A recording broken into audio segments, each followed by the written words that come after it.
청약 전문가로 많이 다양한 채널에서 활동을 하고 아마 보셨을 겁니다. 네, 원룡이님 모셨고요. 오늘은 분양권이 아니라 우리 스타일대로 투자 얘기를. 네, 투자, 네. 적폐, 다주택자를 위한 이야기 한번 나눠보도록 하겠습니다. 반갑습니다. 반갑습니다. 불러주셔서 고맙습니다. 아닙니다. 다 아시지만은 네, 간단하게 자기소개 부탁드립니다. 네, 저는 월용이라는 닉네임 갖고 있고요. 그 월급을 용돈으로의 준말이에요. 그래서 한참 회사 다닐 때 이 월급 봉급자를 벗어나고 싶어서 봉급자. 예, 부동산 활동 시작하기 전에 예전부터 그냥 지었던 이름인데 네. 그게 이제 어쩌다 보니 이렇게까지 됐네요. 상승은 계속되고 있고요. 지금은 조금 분위기가 달라진 것 같기도 하고 어떻게 좀 보시는지. 지금은 실거주장 완전히 변한 것 같아요. 완전히. 네, 이 고가 아파트는 실거주장으로 대세로 변한 것 같아요. 홍남기 부총리님은 투기꾼이 난리를 치고 있어서 막 네. 대국민 담화까지 막 했는데 네. 아니군요. 우선 쫄리는 것 같아요. 사람들이 내 집이 없다. 마음이 그러면 되게 강팍해지죠. 내 집을 빨리 해야 되겠다. 네. 그런 생각들이 앞에 후추쌤도 저도 열심히 들었거든요. 네. 이게 제가 영향을 안 갈 수가 없어요. 이게 잔상이 남잖아요. 그렇죠. 근데 이제 저희가 오랫동안 같이 한 이유는 그런 마인드하고 투자 방향이 같기 때문에 그래서 같이 하는 거예요. 일부 굉장히 생각이 똑같습니다. 가격이 생각보다 감당 수준의 가격대인 것 같아요. 아, 그래요? 서울이요? 예, 서울 말고요. 수도권에 이제 6억대, 7억대 이하짜리가 아직은 감당 범위 안에 있습니다. 지금 이제 또 풀어준 게 서민 실수요자 요건도 풀어줬잖아요. 생애 최초도 풀어줬고. 그럼 최대 80%까지 아무리 안 나와도 50%, 60% 나오다 보니까 그러면 대출 땡기고 신용대출, 네, 생활안전자금 땡기고 그렇게 하면 실투 2억으로 6억대 충분히 커버 가능하니까 그런 식으로도 많이 오지 않나. 2억이면 비벼볼만 하다. 네. 솔직히. 그렇게 막 많이 오른 건 아니라고. 올랐는데 이게 감당한 수준이 되니까 또 산다. 이렇게 보고 있습니다. 서울은 지금 거품입니까? 아니요. 저도 서울 오고 싶어요. 이런 마음이 좀 있는 것 같아요. 두 채 팔고 세 채 팔고 서울 살고 싶다. 이런 거. 근데 못 파니까 문제고, 예, 주거지를 바꿔야 되니까 문제고. 제가 실제로 작년 이맘때쯤부터 고민했던 것 같아요. 강남으로 올까 말까. 근데 강사인데 쪽팔립니다. 강남이 없어요. 네, 와야죠. 근데 또 포기했어요. 저는 수원 살거든요. 네. 그럼 그 주거지 안에서 처가도 있고 본가도 있어요. 애가 어려요. 2살, 5살. 지금도 봐주시고 있습니다. 이 순간에도. 저희 누나까지 투입이 됐어요. 그러면 이제 서울에 오잖아요. 이모님을 2명 모셔야 됩니다. 이거 쉽지 않겠다. 강남으로. 뭐 쪽팔리고 나발이고 이걸 떠나서. 네. 못 움직일 것 같은데. 못 움직였어요. 그래서 한 게 맞아요. 그냥 있는 지역에서 격을 높이자. 생활의 격을. 저는 이제 첫 투자도 광교였거든요. 미분양 분양권을 3억짜리 아파트 당첨을 받아서 미분양인데 계약을 해야 되냐 말아야 되냐. 거기서부터 시작이 2013년도였어요. 광교에 있다가 뭐 비과세나 아니면 다른 주거지로 구도심 갔다가 다시 최근에 또 광교로 들어왔거든요. 왔다 갔다 계속 합니다. 그래서 광교로 들어왔어요, 다시. 아니, 광교면 강남 못지않게 괜찮은 도시. 예, 맞습니다. 근데 월세예요. 네, 월세. 다 주택으로 깔아놓고 나머지 돈으로. 그렇죠. 역시. 250 월세에 살고 있습니다. 역시 투자자야. 네, 이런 거 말해도 되잖아요. 그럼요. 그러니까 이 얘기를 왜 하냐면 사실 이 다주택자분들 많고 법인 투자도 하시잖아요. 아마 비슷한 고민들을 많이 하셨을 거예요. 13년도부터 16년까지는 이런 고민이 잘 안 됐고 완전한 비과세, 거주 보유, 장특공 때문에 결국 17년, 18년, 19년 계속 똘똘한 채 이슈가 계속 있잖아요. 네. 그게 지금까지 와서 그러면 이런 거죠. 뭐 미사 사는 사람이 강동으로 오고 싶다. 강동 사는 사람이 강남으로 오고 싶다. 이런 마음들이 더 강해진 것 같아요. 근데 여기서 한 2년 전 기점으로 진짜 들어온 사람이 있고 에이 쪼개지 뭐 쪼갠 사람이 있고 지금 상황이 됐는데 주거지를 뭐 드라마틱하게 바꿔야 되나 이런 고민도 할 것 같고 그래요. 실제로 오늘 그 청약 상담을 하고 왔는데 예. 청약이 안 되면 집을 사야 되잖아요. 이런 고민을 실제 하고 있는 분을 만났습니다. 사시는 곳은 강남 이제 강동 그라시움인데 그라시움을 팔고 뭐 하나 더 팔고 삼성동 재건축 아파트로 갈까?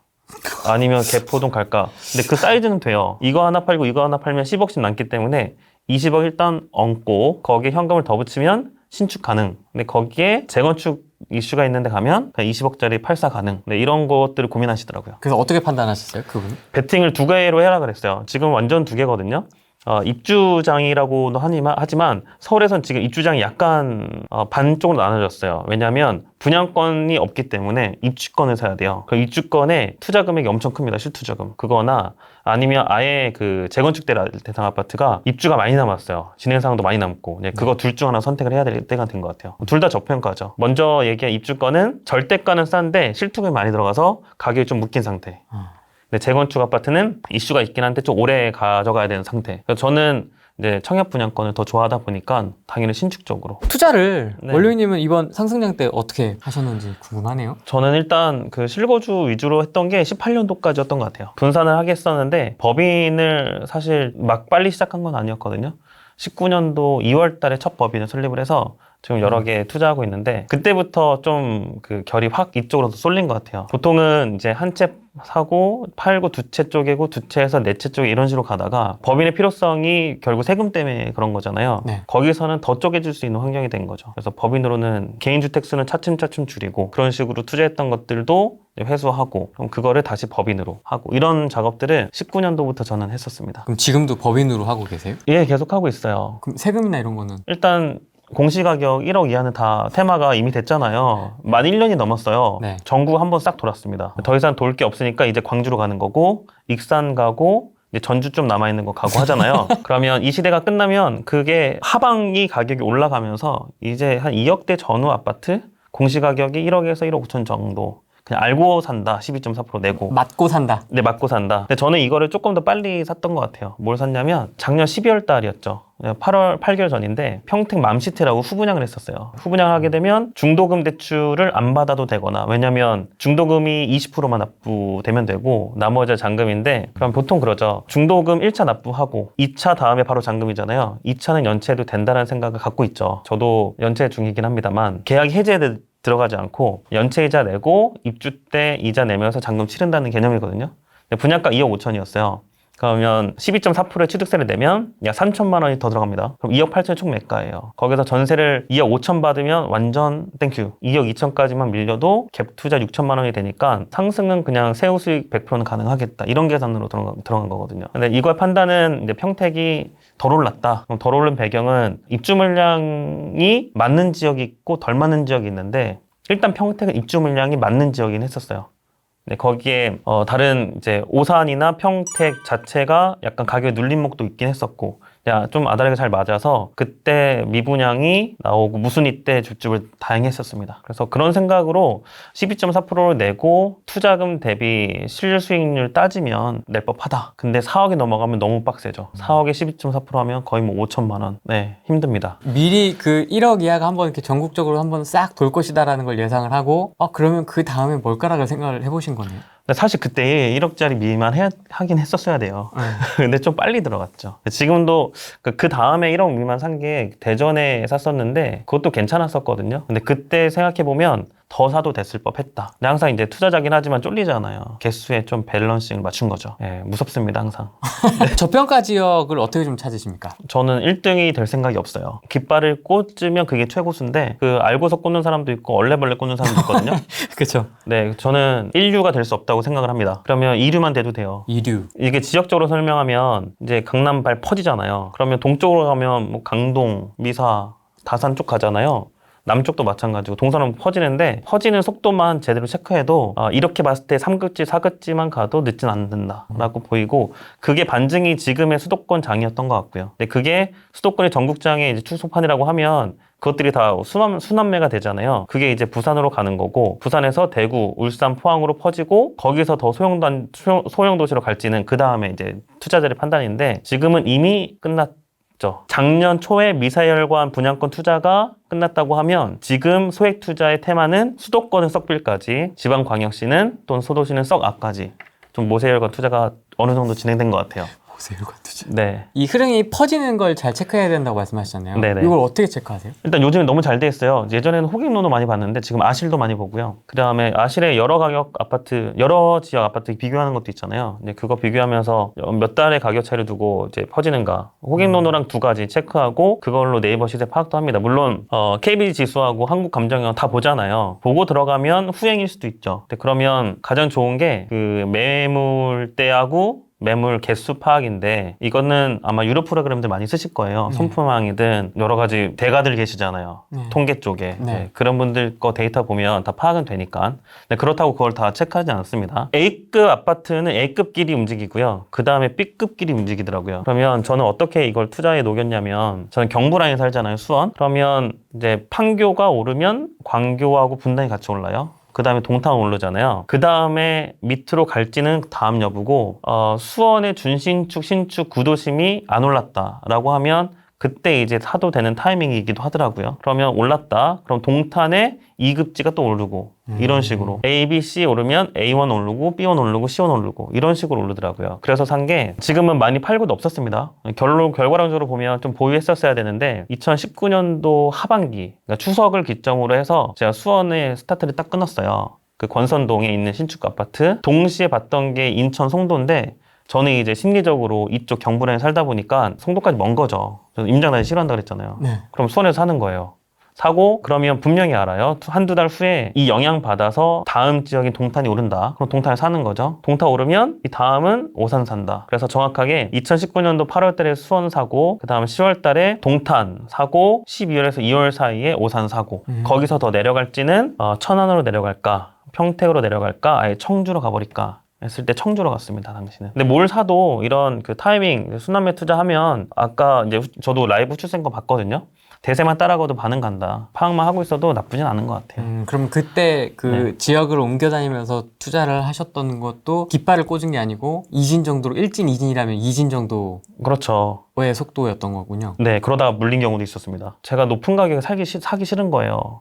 여기에는 5천만 원 이상 투자하기 싫은데 좋은 거 살려면 1억 가까이 들여야 돼요. 신축 입주장이다? 그럼 갭이 크다 보니까 8천 1억 들여야 돼요. 그게 싫으니 두 개를 쪼개는 거죠. 5천짜리 두 개로. 그중 하나가 지금 팔고 어느 정도 호가가 오르는 단지예요. 청주 코하루 휴티스라고 못 들어보셨잖아요. 네. 그러면 청주는 대부분 이제 바깥쪽에서 신규 택지가 형성되면서 가격을 이제 견인하는데 그 중에 이제 가경동이나 이제 지웰 쪽이 중심을 잡고 있고 그 외 더 오래된 동네들에서 신축이 나오면 같이 끌려 올려야지 하는데 입주가 너무 많기도 하고 분양이 계속 일어나니까 중간에 힘을 못 받더라고요. 네, 그래서 그거 애매하게 샀다가 손해는 안 봤는데 싸게 팔고 쪽팔 정도로 그 다음에 그런 위치에 있는 신축 아파트를 지금 전세해 준 상황에 있습니다. 갭은 5천 원 줬고 보유를 하고 있고 청주는 지금 2개 이제 보유 중에 있어요. 지금 청주는 좀 어떻게 보세요? 청주가 사실 이렇게 근래에 좀 약간 휘청했던 적이 있잖아요.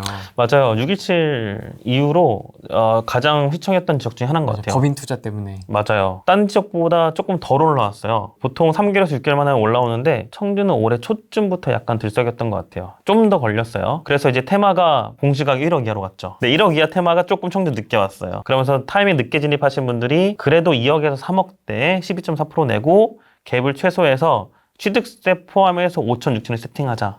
여기까지 온 것 같습니다. 이제 1등 가격이 올라가주면 그 다음 이제 준신축들 따라 올라오고 그에 따라서 재개발, 재건축의 사업성이 확보되잖아요. 그것 때문에 이제 재개발, 재건축도 좀 박강받는 것 같아요. 지역을 정했는데 거기도 수많은 아파트가 있지 않습니까? 제가 분양권을 할 때 쓰는 스킬 중에 하나가 뭐냐면요. 분양권 거래 건수를 봐요. 어차피 분양권은 이제 다운 계약서도 많이 쓰고 손피 개념도 있잖아요. 그러면 네이버 부동산에 나온 그 가격이 아닐 수도 있어요. 근데 그 가격이 아닌 거를 알고 나면 가격에 대한 찍힘 그래프는 의미가 없고 거래가 몇 개 거래가 되었나를 보는데 제가 분양권에서 주로 손바뀜이 일어났다. 투자자가 많이 들어갔다고 하는 지점은 이제 분양 세대수 대비 50% 이상 손바뀜. 100세대면 이제 50건 이상 거래. 근데 제가 좋아하는 거래 건수는 15% 전 거. 1000세대급이면 150건 이하 거래된 것들. 그래서 그거를 당시는 율량동을 받고 이제 북문로 3가 쪽을 받고 그다음에 방서지구, 동남지구 좀 테크노폴리스 이쪽 봤는데 거래 건수 작고 프리미엄 자체가 낮은 거를 선택을 2개 중에 하나를 했었어야 되는데요. 율량동하고 북문로 3가를 봤었어요. 근데 지금은 율량동을 좀 했어야 되는 게 맞지 않았나. 네. 그러면 투자자들이 손이 좀 덜 탄 거, 들탄 거를 네. 찾으시는군요. 맞습니다. 그럼 피하는 지역 같은 거 있으세요? 좀 난 이런 건 선호하지 않는다. 이런 컨디션의 어떤 지역 분위기나 이런 거는 난 선호하지 않는다. 우선 분양이 없는 지역은 안 건듭니다. 네, 동력이 없어요. 잔잔바리로 놀다가 신축 가게 한번 팍 쳐줘야 되는데 그럼 얘네 따라가잖아요. 그러면서 서로 간에 뭐 거래가 되는데요. 분양이 없으면 놀다가 끝나요. 그 중에 하나가 이제 울산이 작년부터 좀 분양을 해서 다행인데 번영로 센트리지 그리고 울산 GLCT차 이런 것들이 분양을 하게 되면서 신축 가격에 대한 기대감이 커졌단 말이에요. 그 전까지는 메이닉급지의 분양권이 없었어요. 그러면 그 전에는 이제 좀 오래된 아파트를 갭투해야 되는 그런 상황이었죠. 그래서 대도시권이나 아니면 지방 대형 도시에서 분양이 많은 동네를 좋아하는데 그중 하나가 이제 부산, 대구 그래서 좋아하는 거고요. 네, 광역시가 아니라고 하면 청주 괜찮고 세종도 당연히 괜찮고 특별자치시지만 그다음에 전주, 천안 다 괜찮게 봤습니다. 전주 살 타이밍에 못 샀던 이유는 제가 육아휴직 복직을 했었어요. 사야 되는데. 네, 사야 되는데 쫓아다녀야 되는데 못 샀고요. 네, 그때 타이밍 딱 놓치고 이제 그게 19년도 이제 하반기, 중반, 봄, 여름이 돼서 그때부터 많이 다니고 샀던 것 같아요. 보면 그때는 굳이 임장을 다닌 것보다 매매 계약서 쓰라고 다니거나 아니면 집 컨디션 확인하려고 다니거나 그랬던 기억이 납니다. 대구는 좀 어떻게 보세요? 대구 지금 사야죠. 아, 지금 너무 빠른 네. 거 아닙니까? 사이클이 빨라졌어요. 좀 지켜봐야 된다는 의견도 좀 있고요. 지켜봐야 되는 건 좀 테마가 다른 것 같아요. 지금 그 결국 조정 대상 지역에서 개인 명의를 쓸 사람들은 하나, 아주 무리해서 두 개란 말이에요. 무주택자는 지금 사야 돼요. 그 이유가 분양권이 너무 많고요. 입주권도 너무 많아요. 근데 그것들이 내년 이맘때쯤 되면 거래 가능한 분양권 자체가 거의 소멸각입니다. 왜냐면 그 작년에 5.10 대책을 기억하는 분이 별로 없어요. 그거에 대한 후속 대책이 뭐였냐면 작년 9월 22일부터 분양하는 수도권 광역시 분양권 전매 제한. 그러면 지금부터 거의 만 1년 동안 분양했던 거는 전매가 안 돼요. 그러면 지금부터 1년 또 지나면 전매 가능한 게 거의 뭐 5분의 1 이하로 줄겠죠. 아파트 공사 기간이 2년 반에서 3년이니까. 그러면 내년 이맘때쯤이면 이미 그 법이 발효된 지 2년이 지난 상태죠. 그렇죠. 그러면 한 6개월치 정도밖에 안 남은 거예요. 그럼 그때 가서 산다? 좀 올라와 있겠죠. 실거주자가 웬만하면 다 샀고 그러면 지금부터 사고 다니시는 게 무주택자 대구 시민한테는 더 좋습니다. 기존 구축 같은 경우도 마찬가지입니까? 지금 이런 그 입주 물량 그리고 미분양이 많은 장에서는 기존 구축은 될 놈 될만 사는 게 당연히 낫고요. 델룸들. 네. 아니면 지금은 눌려있는 분양권 프리미엄일 때 신축 사는 게 더 나아요. 지금 대구가 동구 쪽이 분양권이 엄청 많고 같은 지역인데 어디는 2억의 피가 넘고 어디는 또 5천 전후예요. 동구가 지금 제일 많죠. 미분양도 동구 위주로 쌓여 있고요. 근데 동구가 엄청 넓어서 경산 쪽에 붙어있는 동구도 있어요.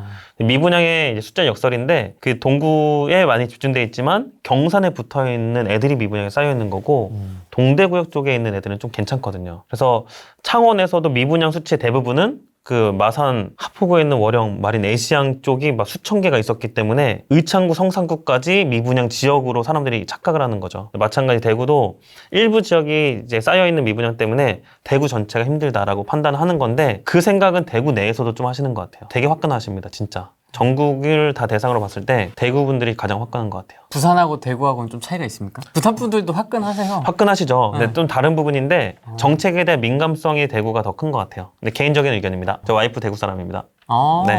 처가 다 대구입니다. 대구에 미녀가 많다는데. 저 와이프, 예. 네. 당연한 거죠. 어디서 들은 것 같아요. 누가 그랬던 것 같아요. 네. 강남에도 많고.